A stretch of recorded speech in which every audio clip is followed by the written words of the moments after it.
back to Live from Your Bathroom. I'm Aaron. That's Billy and David. We're here to read some sketches. We're three writers, and we're reading sketches. How do you intro a podcast? How would you guys intro the podcast? Can I try one? Yeah, sure. Okay. Yeah, I would love that. Ladies and gentlemen, welcome back to Live from the Bathroom. We're here in your bathroom, coming to you live. I'm here with David and Aaron, two semi-professional sketch writers. I guess I should wait until after you're done to speak. No, you don't have to worry about a damn thing. We're going to be doing 6 sketches today, written and performed by the three of us. And hopefully pretty soon we'll be able to bring in some fun friends for you guys who will hop in as well. So thanks for joining us. Hope to see you again, and we hope you enjoy some of these fun sketch selections. I'm going to turn it over to Aaron, who's going to introduce the first sketch and then dole out the parts. See, I would do it kind of like that, but I don't know if that was the best version. You know what I mean? Like, All right, you know what? We'll do dueling intros. So David, you do yours, and then I'll do mine, and then we'll probably keep all of them in. Okay. All right, here's my intro.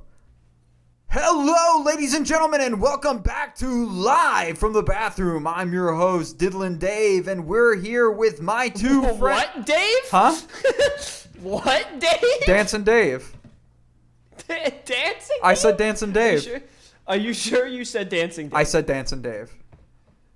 Okay, take it from the top again, just real quick. Welcome back to another episode of Live from the Bathroom. This is a sketch comedy podcast where we read the funniest sketches of the week in the news. Today, we've got my funny friends, Angry Aaron and Boo Boo Billy, the fall down clown. Hey, what's up, everybody? I'm Angry Aaron. Ooh, and I'm Billy the fall down clown. I'm always slipping and sliding. Boo Boo Billy the fall down clown is actually a great idea.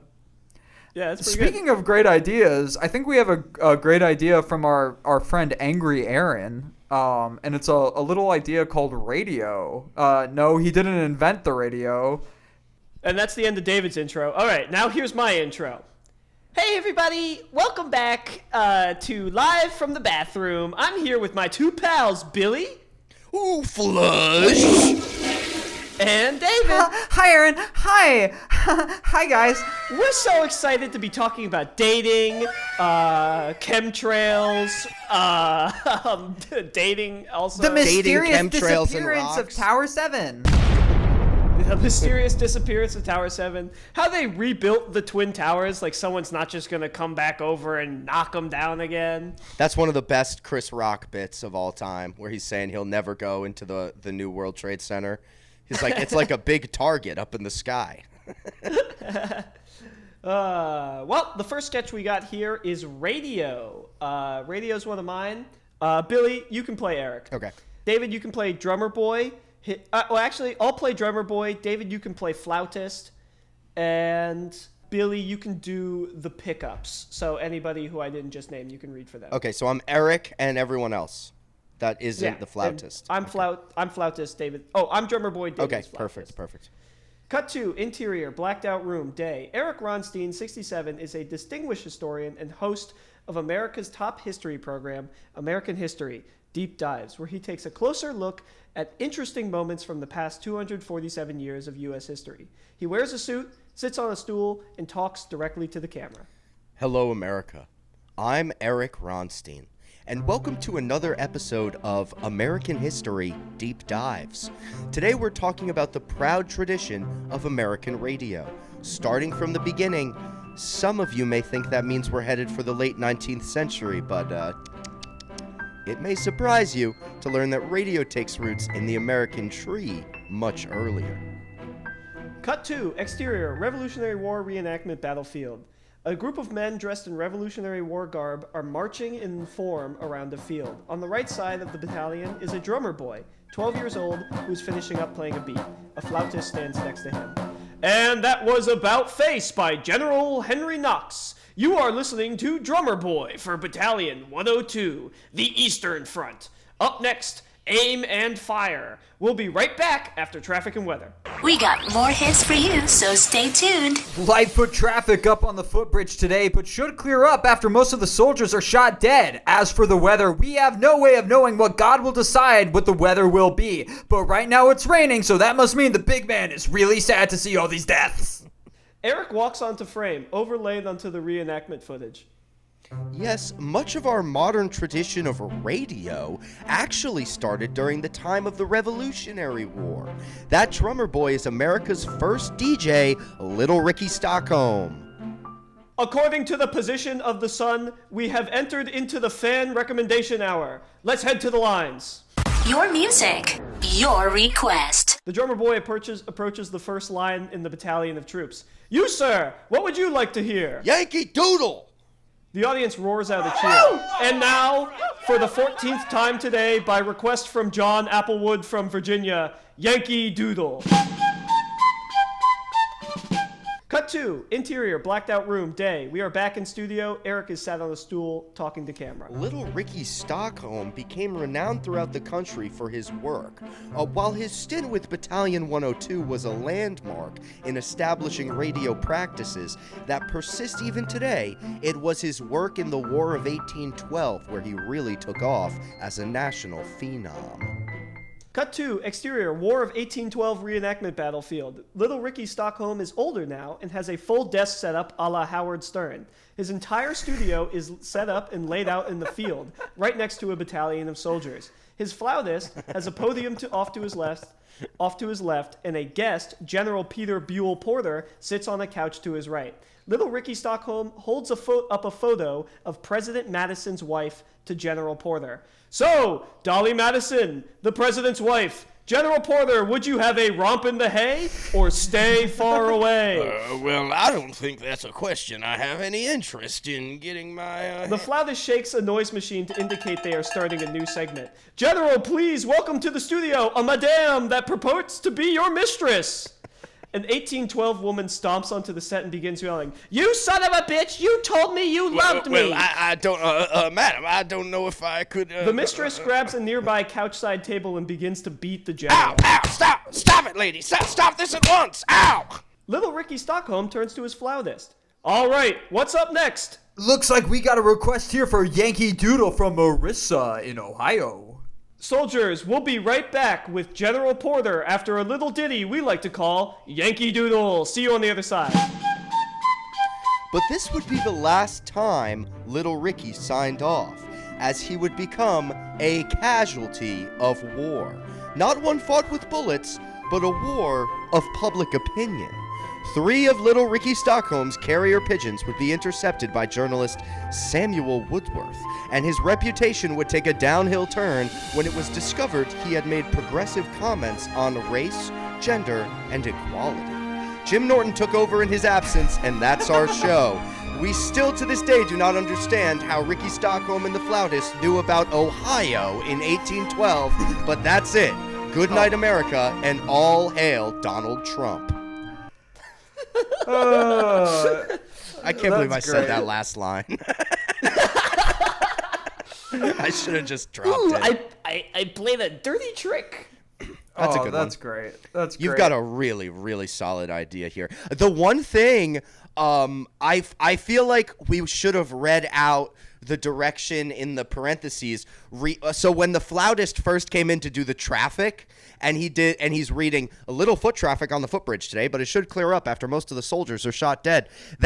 You have it denoted that he is reading from a scroll of parchment, which is so funny. Yeah. That's such a funny gag to see the flautist reading out the traffic report in ink. That's so funny. Yeah, I think this is great. I love it. I think that during the Howard Stern part, I was really disappointed that we didn't see an appearance from Beetlejuice. Or, maybe... Beetlejuice can just come out. Yeah, Colonial Beetlejuice needs to come in here, for sure. Absolutely. Just maybe even just an action line that says Colonial Beetlejuice watches on. Yeah. Colonial Beetlejuice walks up to Little Ricky Stockholm. Yeah, I know Yankee Doodle. I know all the words. I sing Yankee Doodle. I know all the words. And then maybe we could get the mistress to ride like some kind of 1800s. Colonial Sibian? Colonial Sibian, yeah. That's funny. Just like the flautist is power operating the Sibian with a crank. I feel like... Or it's just a horse with an upset stomach.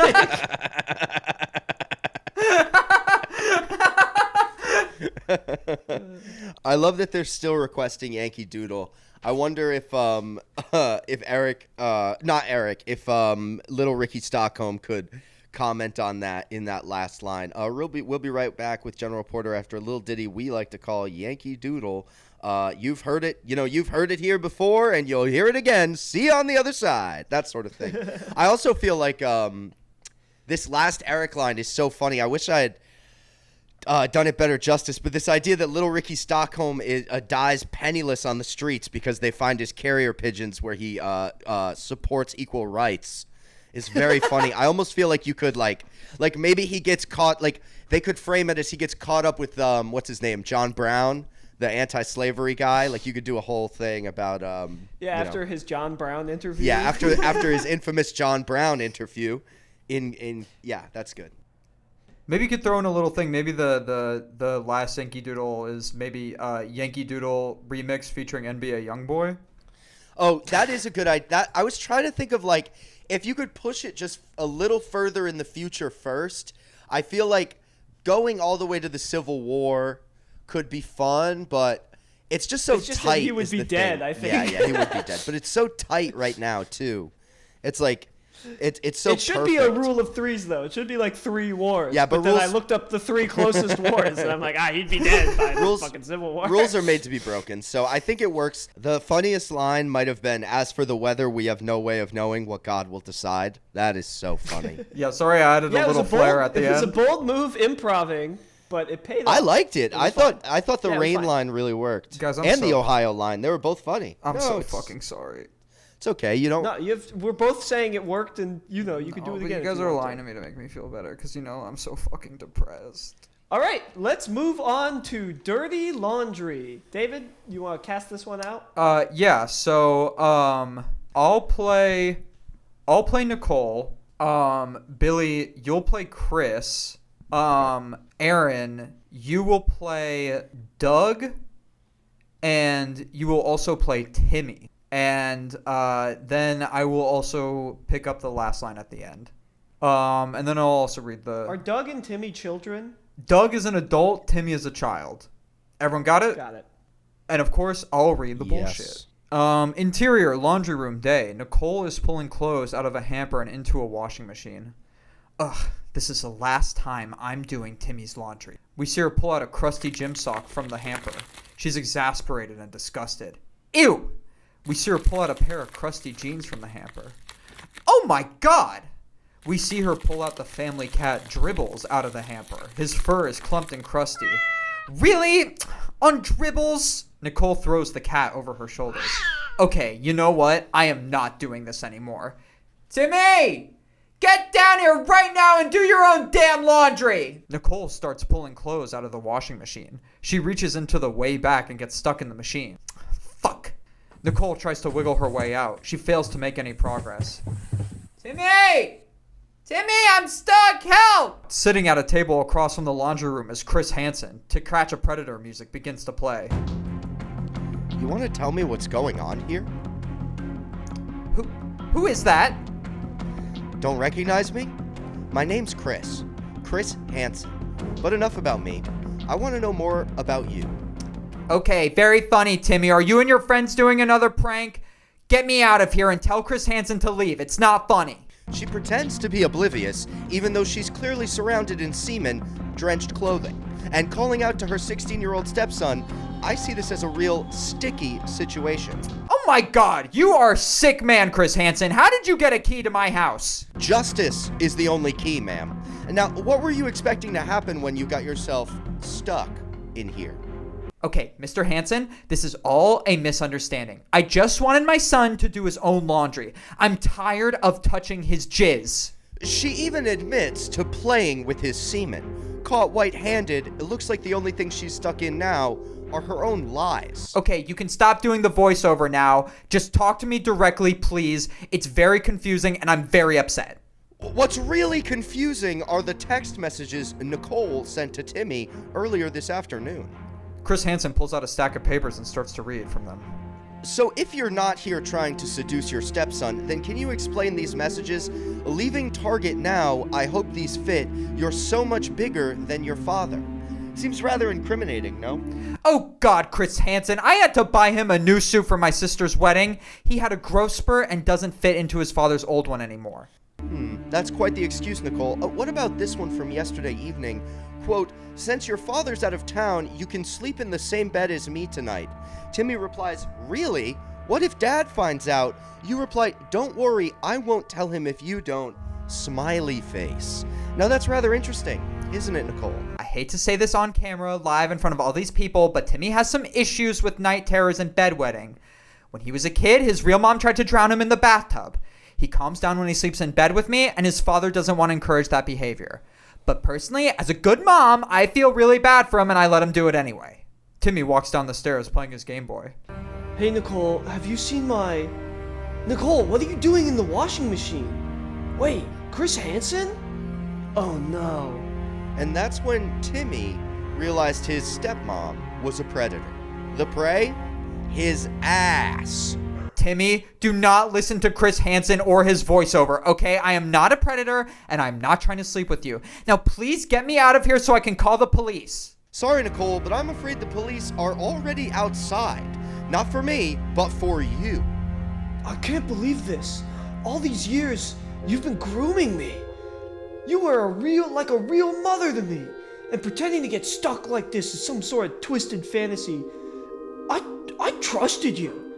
I can't believe I trusted you. Timmy, honey, okay, you have to believe me. I was trying to do your laundry and I actually got stuck. I have no idea why Chris Hansen is here or who called him. Now, please, can you just help me? We hear footsteps approaching. It's husband/father, Doug. Oh, babe, I don't know about this shirt. I think it makes me look...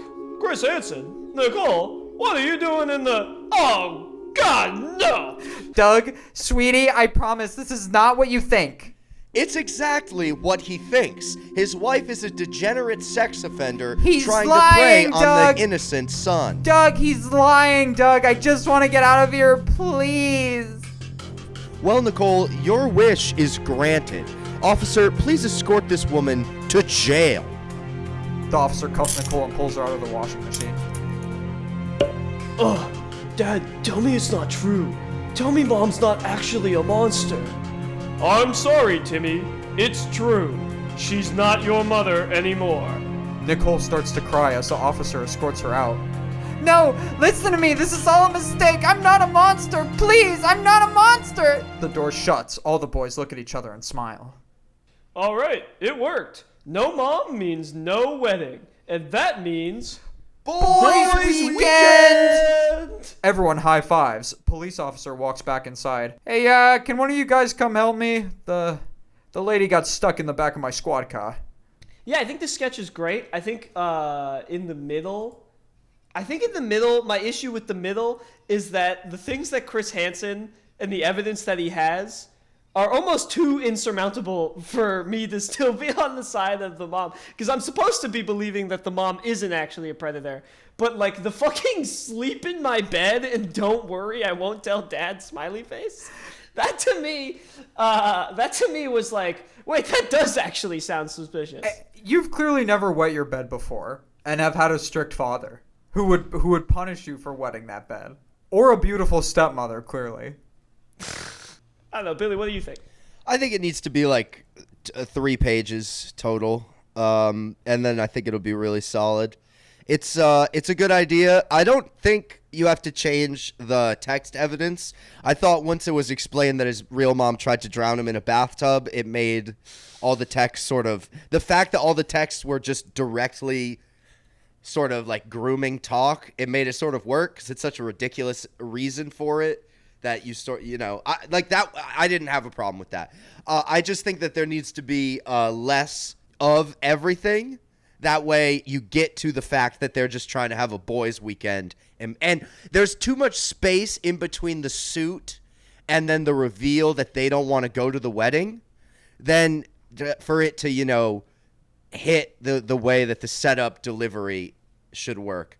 But I don't know if it were mine, I don't know what I would cut. Like, you have a really good flow. I just feel like you need to pick the best moments, and even though it's like, what is it? It's like 5 pages. Yeah, just about. Yeah.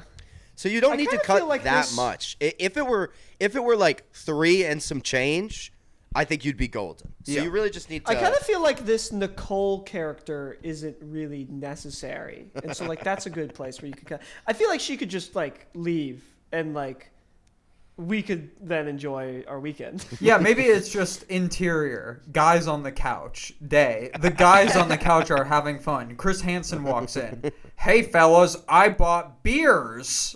And then they're like, that'd be good. You're talking my language now. Yeah. I think now we're in a good direction. But yeah, I do think that a lot of text that can just be cut out here. She got stuck in my squad car as geek. Thanks, man. That's funny. Yeah, that's a great button. Because I thought she was out. But just when I think she's out. She brings me right back in.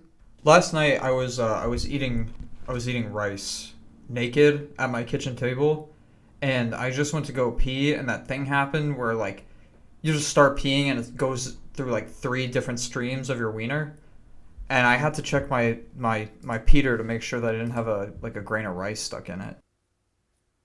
Sorry, you were eating rice while naked and you couldn't tell what was rice and what was your penis? No, well, I could tell which one was the rice and which one was my penis because they don't make grains of rice that are fucking 4 inches long.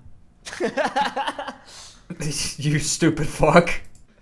All right, the next sketch is Canceled Baby. Billy, you want to cast this one out? I do. I wrote that this is a very first draft. I literally finished writing this as we came in, so bear with me if you see any issues. Just try and read it like it should be. I'm going to read the bullshit and play Gary, and then David, will you play... Actually, Aaron, will you play Gary, David play Marissa, and I will play the other role that comes in and read the bullshit. Does that sound good? Yeah. Okay, and just so we know, this is just, some old friends catching up. We ready? Yep. Interior, coffee shop day. Marissa and Gary are catching up. We come in on them laughing together. And so my therapist just starts screaming and thrashing around. So I left. And that's about all that's new in my life. Did I tell you that Julie got into Brown?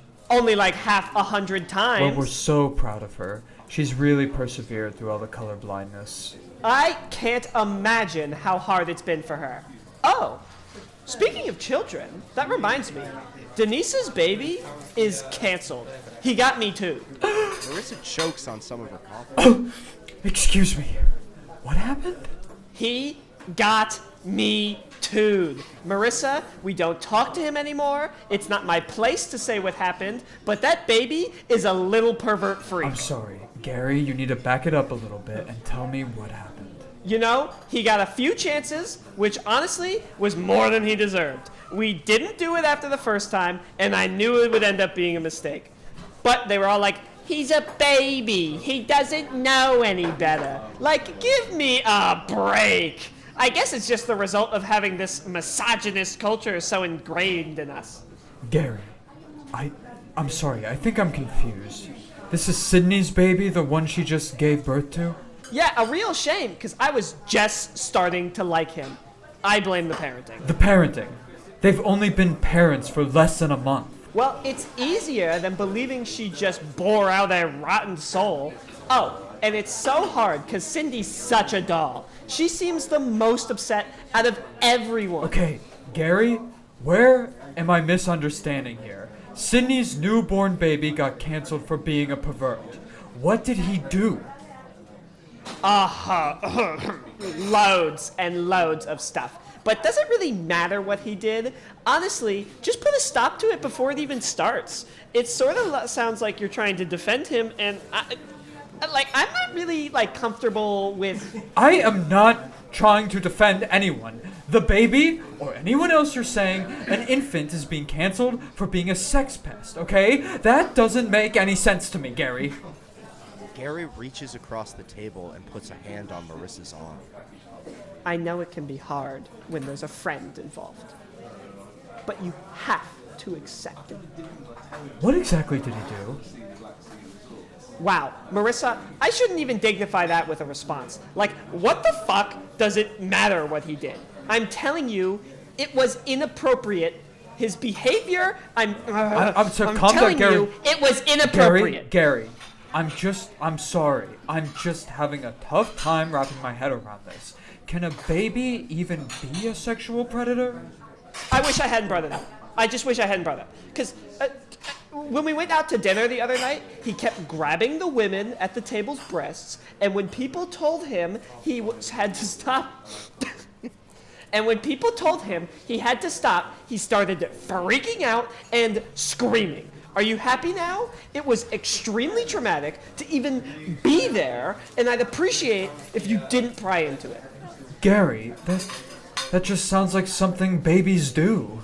Oh my God. I cannot believe you are still defending him. Marissa, as a woman, sit on that. I think you should be a little bit more open-minded to the stories of survivors. There's a proper way to handle these things. I honestly just can't believe you.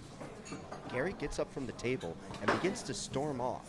Suddenly he turns around. And I hope Julie fails out of brown because her colorblindness. and I hope Julie fails out of brown because her colorblindness makes her think it's red or orange or green or some shit. I don't know. My God, what in God's name? Gary's gone. Suddenly the door opens again and nobody seems to walk in. Camera pans down and Cindy's baby is entering with blonded tips, fuckboy haircut, and a toothpick in his mouth. He's wearing a little baby bathrobe that's tied so loosely it exposes his diaper. He waddles over to Marissa. How you doing, toots? Cindy's baby swipes his hand out to try and pat her ass, but his arms are too small. Oh my God! Don't play Christian schoolgirl with me. My mama says you're a real freak. You trying to pop that blouse open? Let me get a little brunch in me before I rock a quick nap? I'm trying to fall asleep in that rack, baby. What are those, 34 C's? A booga wooga woogity booba, booba. He tries to motorboat her, and Marissa jumps up and starts running out. Gary, wait! Gary!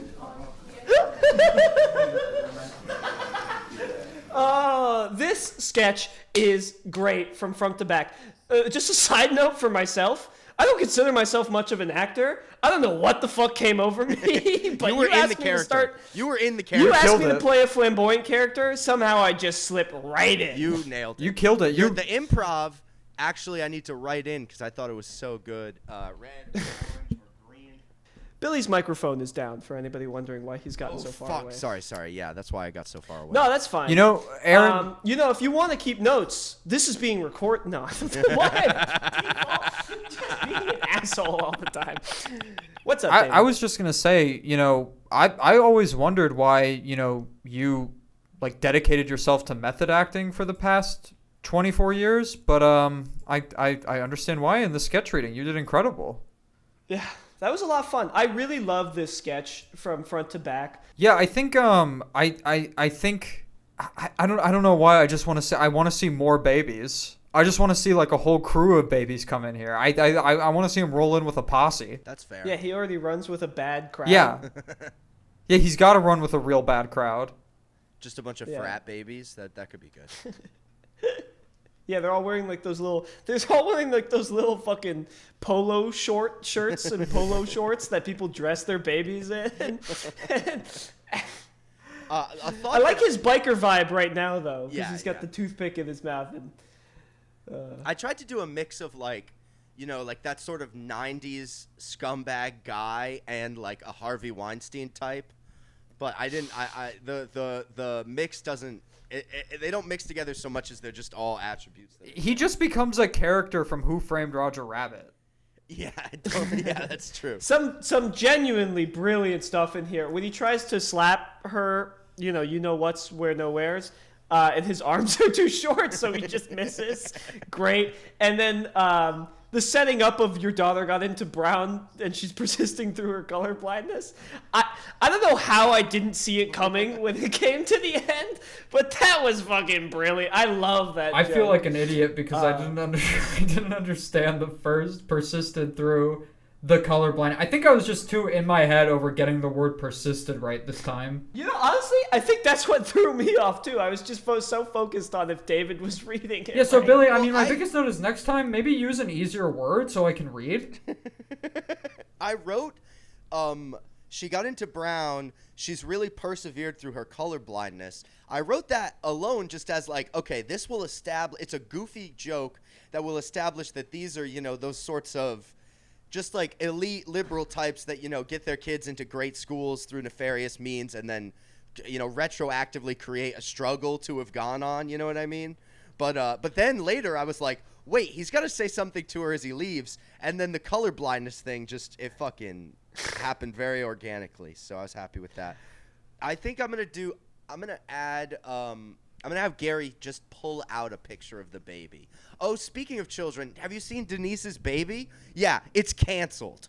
He got Me Too. So he's like going to be holding up a picture of the baby. I think that'll be... Maybe show like a picture of him like fresh out, like just like the mom like holding the baby like fresh out of the uterus. Yes, that's perfect. And then like maybe Marissa could be like, "Oh, he's a darling. He's adorable." Yeah, he's so cute. We Me Too'd him. He's canceled. That's David's picking the notes of the sketch to do a sensible voice for the character. Yeah. Wait.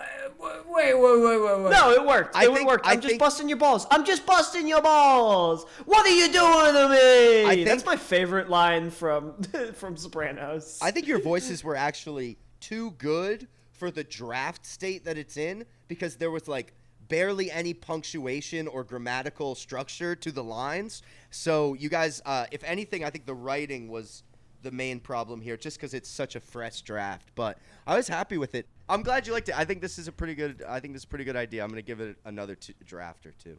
I think it's really strong. Mwah. All right, let's open up Alien Abduction. I've got it open. I have it. I will play Charf. I will read the bullshit. Billy, you can play Groggle, and David, if you could play Greg. So those are the three characters who are established at the beginning of the sketch.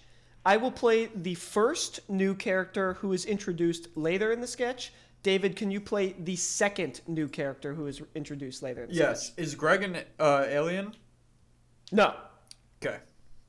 Interior, alien spaceship, 5:13 in the afternoon. Groggle Sprockenheimer, this ship's top medical practitioner, and Charf Belugian, Groggle's assistant, are working on Greg, a human who they've recently picked up from Earth on the suspicion that they were a target rife for probing.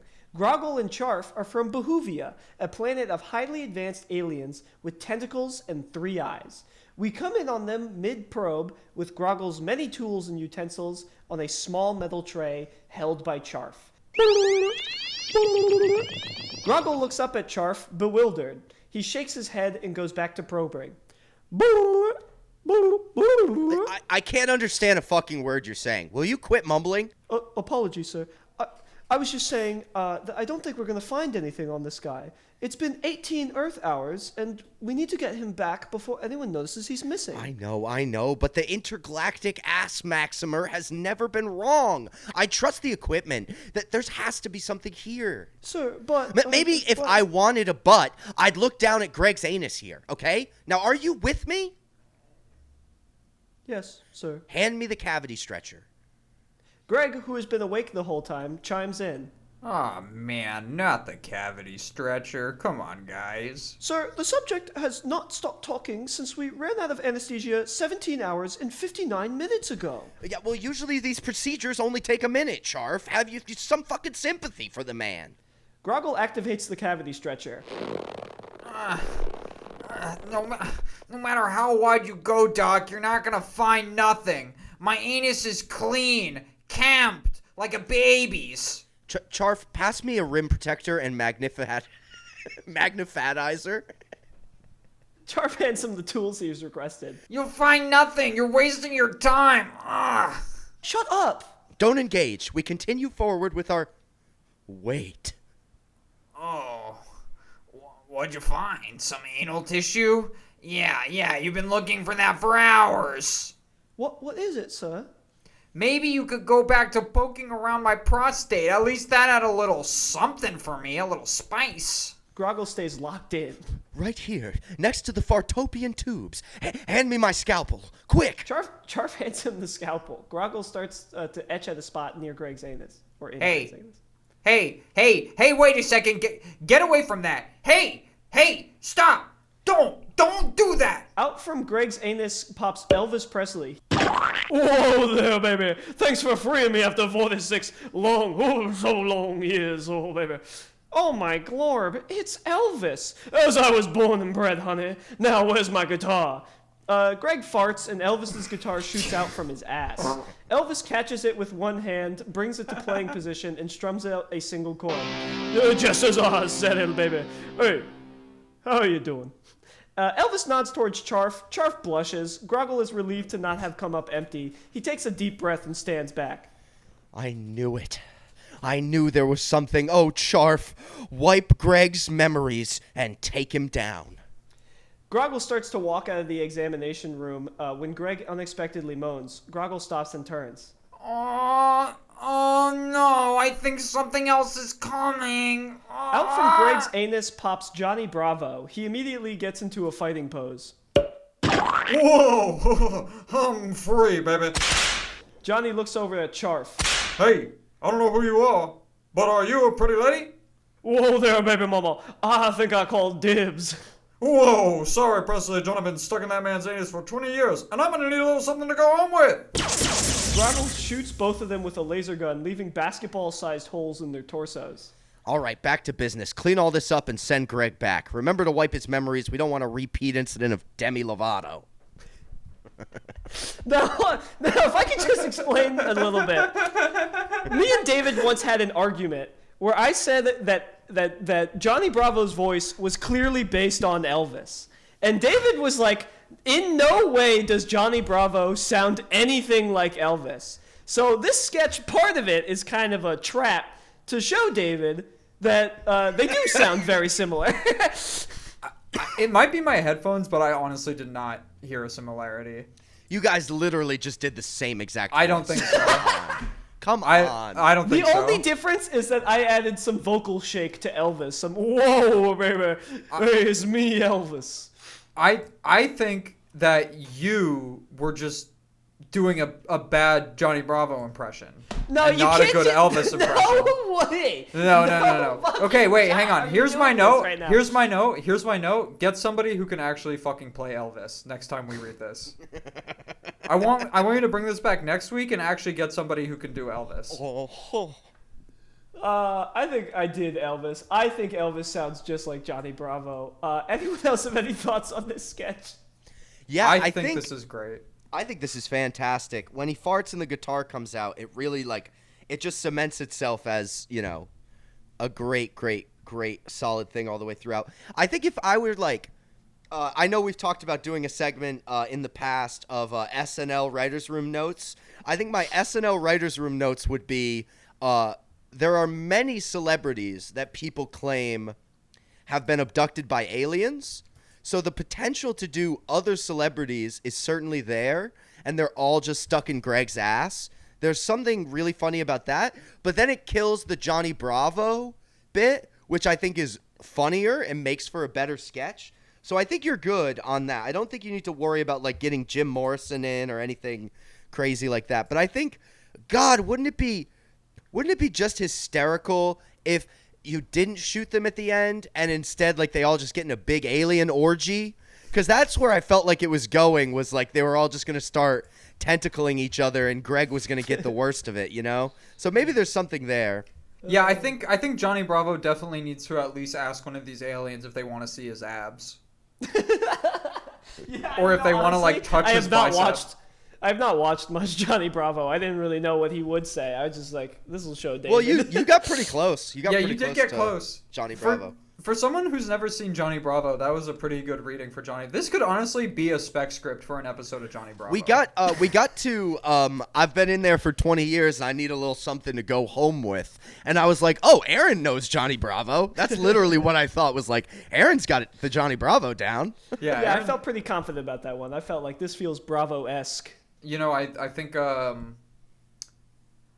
that maybe they could find some other things in Greg's anus a little early on. Maybe just like little things, just like maybe little trinkets.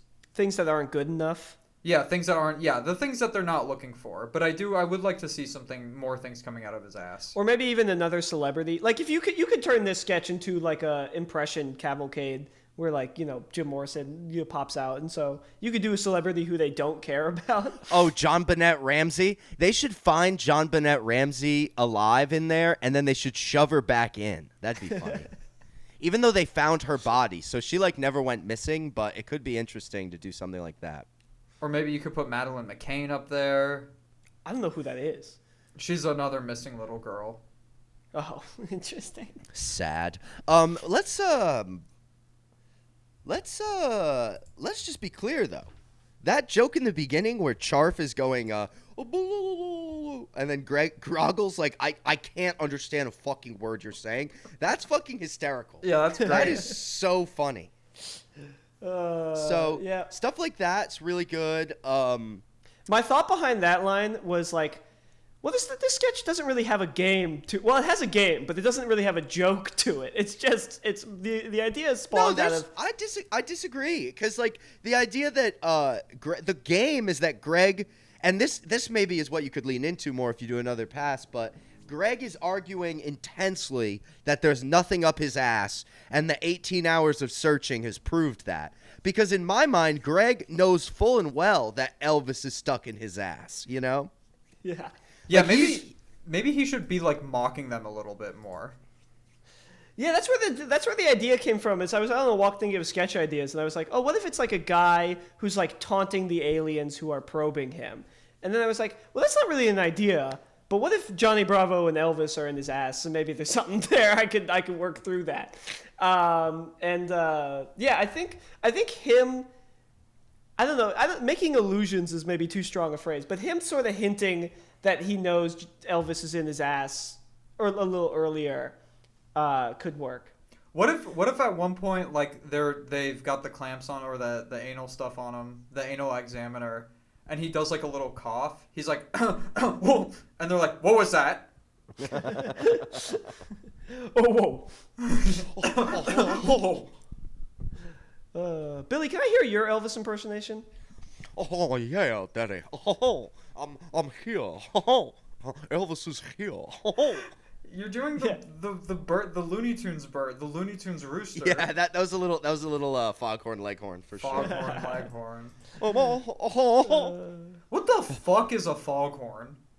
A foghorn is that big sound that boats make. Yeah, foghorn. Actually, I feel like more people know what it is than what is a leghorn. That's true. Yeah, foghorn. What is a leghorn? Foghorn is self-explanatory. You blow it when you're in the fog, so other boats don't crash into you. A leghorn, I truly don't think that's anything, but I could be wrong. It's just a name. All right, let's move on to ultrasound. Okay. David, you wanna cast this out? Sure.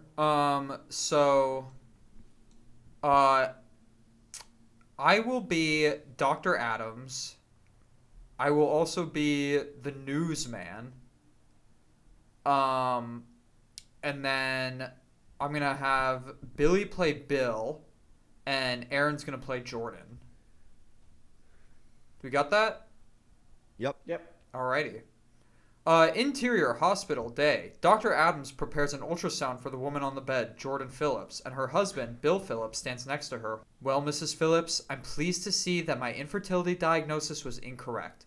Only 18 weeks in, and you've already been showing a healthy baby bump. I know. We're so blessed that God answered our prayers and put this little miracle in my tummy. Right, honey? Bill is distracted watching a news report playing on a TV screen above the hospital bed. And in other news, authorities are still on the hunt for little baby Chumba, the endangered baby gorilla at the Brookfield Zoo. If you have any information on the missing monkey, please call the number below. Bill? What? I said, isn't it a miracle that we were able to have a baby? Oh, yeah. You know, I was just thinking, it's a little early to start doing sonograms. Why don't we get out of here? We'll grab some lunch. No, Bill, I want to see our baby. Not to worry, Mrs. Phillips. We're actually at the perfect point for a sonogram, so now that everything's set up, we can actually get a peek at the baby right now. Dr. Adams turns on the ultrasound machine. Inside Jordan's womb is Chumba, the baby gorilla. Fuck. Dr. Adams and Jordan whip their head towards Bill. I mean, oh my God, my wife cheated on me with a gorilla. How could you do this to me? Dr. Adams and Jordan continue to leer at him. Bill Phillips, you know I didn't have sex with a gorilla. I am a Christian. Now tell me, what the hell is missing baby Chumba doing in my uterus? Well, you know, you were really upset when Dr. Adams told us you were infertile. So I thought, hey, if you can't have a real human baby, why not get the next best thing? Oh, gosh, what are my parents going to think when I tell them that this is their grandson? They won't be able to tell the difference. They're ugly. They'll think it's genetics. What I'm struggling to understand is, how were you able to stretch the vaginal cavity out enough to fit him in there? Well, can I say I've got a gorilla-sized penis? Okay, it was spring-loaded bar clamps. That's what Bill, did it. I am disgusted by you. I don't even want to look at you. For God's sakes! Is that a banana? Where did he get that? So you know how we've been having sex every day since you've gotten pregnant? Well, let's just say that I haven't been putting my penis in you. You are a sick man, Bill Phillips. I want you to go downstairs and tell the people at the news where Chumba went right now. Ugh, fine. Ooh, well, I am so sorry, Jordan. This must be incredibly traumatic for you. No, it's fine. To be honest, I think it's actually kind of sweet that he went through all that for me. It may sound silly, but it's kind of romantic. We hear the sound of a crowd mumbling in the distance. We hear the crowd getting closer. Bill opens the door and closes it on a giant crowd of people outside. He's holding a giant stack of money. Bill, what are all these people doing here? Where'd you get that giant stack of money? Well, I had the most genius idea. Instead of telling the news that I kidnapped Chumba, I told them that he was relocated to a new enclosure, and I charged all the people outside $20 to come get a peek of your puss to see him. Oop! Our first customer. A kid walks in. Hey, champ, Chumba's right over here. Whoa. Hi, Chumba.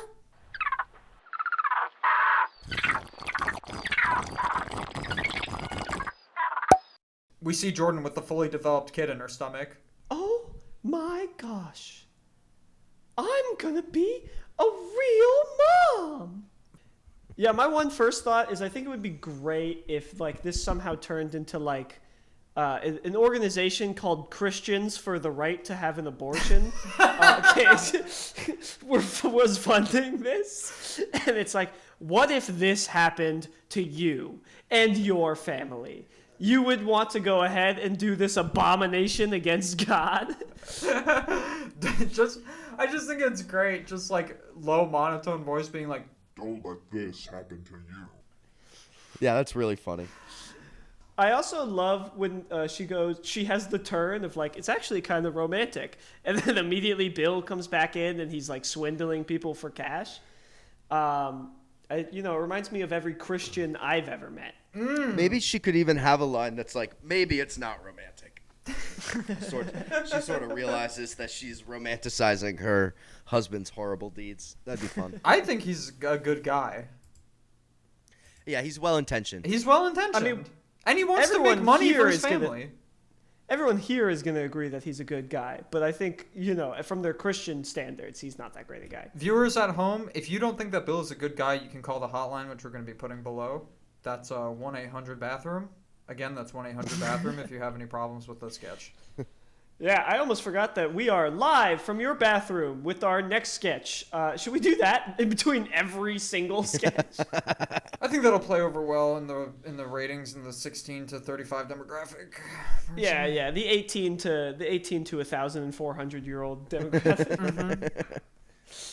Our next sketch, why don't we open up spy stories? Everyone's characters are their name. I'll read the bullshit. Let's do it. All right. Interior, National Spy Headquarters, night. 3 spies, Billy, David, and Aaron, are hanging out and playing poker while listening to Billy tell stories about his missions. Billy is the world's most successful and renowned spy. Aaron and David are lucky just to be chatting with him. Billy is mid-story when we enter the scene. And then I turn around and notice that one of Mr. X's goons had seen me hack into their security system. But I knew how to make him keep quiet. Billy flashes a smile at the boys. Oh, ho, ho! I know what you're saying. Cold-blooded. Oh, Billy, you're a true pro, man. Hey, I just know what needs to be done. So that guy's finished, and then boom, I'm at Mr. X's safe, one step closer to stopping his plan to build a super weapon and destroy the moon. Oh, man, judging by how we still have a moon, I think I know how this story ends. Hey, man, stop interrupting. It's just getting good. So I spit out the first guy's cum and start making my way down the hall. Aaron and David, who were initially enraptured by Billy's story, look at each other. Wait, what do you mean? So to make your way down a hall, you need to use your feet. No, putting one in front of Billy. What do you mean you spit out the cum? Huh? The cum. From the guy. I kept quiet. Did you? Let me finish Aaron's sentence. Do you blow the guards to keep them quiet? Yeah, what do you guys think I meant? Not that. Wait, what about the story that you were just telling us a couple hours ago where there was like a whole warehouse of goons that need to be taken care of and kept quiet, and you told us they were no longer a problem? Yeah, no, those are all code terms. I mean, it was definitely a lot, but I had to push through to stop Professor Vile's plot. You said it was 72 whatever. people. We thought you killed 72 people that day. What? You think I could... Dude, that amount of bodies would weigh on your conscience, man. No, I sucked on all their D's and T's, and then I, ate all their P's and A's. Swallowed their C. And then they all agreed to keep their mouths shut after that. So what about Mr. X? You told us you had him sleeping with the fishes when you finished with him. Well, yeah, no, I killed Mr. X. I mean, he was planning to blow up the moon. Okay, but what about his henchmen? The Shuriken twins? You said that you made sure they wouldn't be a problem? Yeah, I put both their wieners in my butt at the same time. They didn't complain. What the hell, dude? I know, dude. War is hell. All right. I'm going to go home to my wife. Me too. I'm gonna go home to David's wife. Can I come? Sure! Great. That is great. I sucked all their T's and B's and I fucked them in the A. I just love doing that. I could walk around all day and just go like, yeah, I was sucking my own B until I A'd, and well, that doesn't make sense, but anyways. And I got some C on my M. Billy is wearing like a tuxedo in this, right? Yeah, they're all wearing tuxedos. Everyone's wearing a tuxedo. The clinking of poker chips can be heard as they're throwing cards. That's great. I love the idea of this like moving like kind of like really fast, and there's just like jazz music playing in the background, just smooth jazz and like cigarette smoke flooding the room.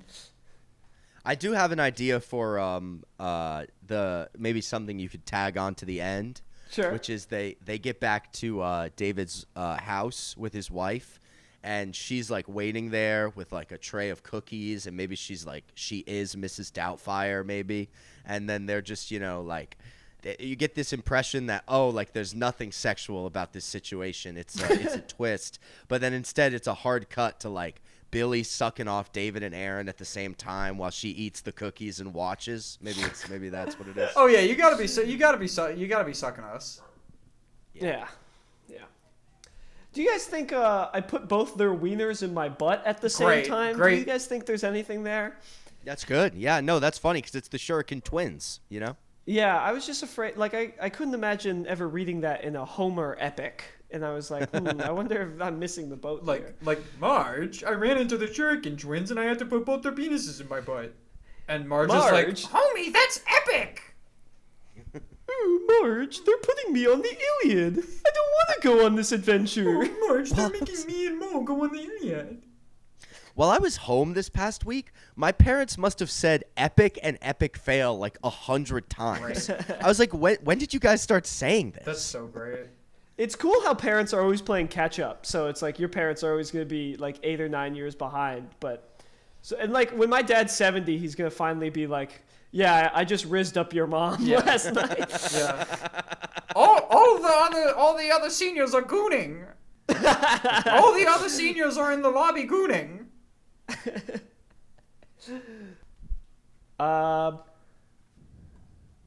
Here's what I'll say about this sketch podcast live from your bathroom. And this sketch. I could say the same thing about both of them. They're fine.